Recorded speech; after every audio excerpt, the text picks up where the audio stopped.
என் அன்பான உறவுகளே, ஒற்றுமை நான் பேச போகும் ஒரு தலைப்பு. இன்றைய கால உண்மையின் நிலை.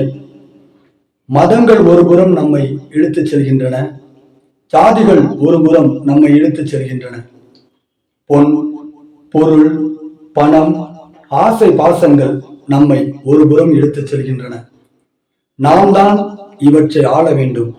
ஆனால் இவை அனைத்தும் நம்மை ஆள்கின்றன.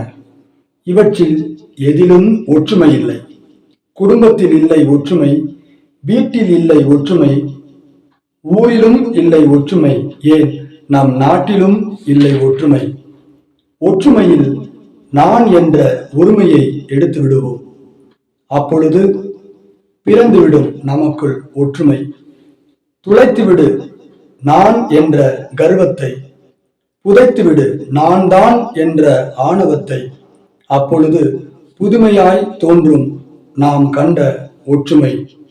வாழ்க ஒற்றுமை, வளர்க நாடு ஒற்றுமையால். நன்றி.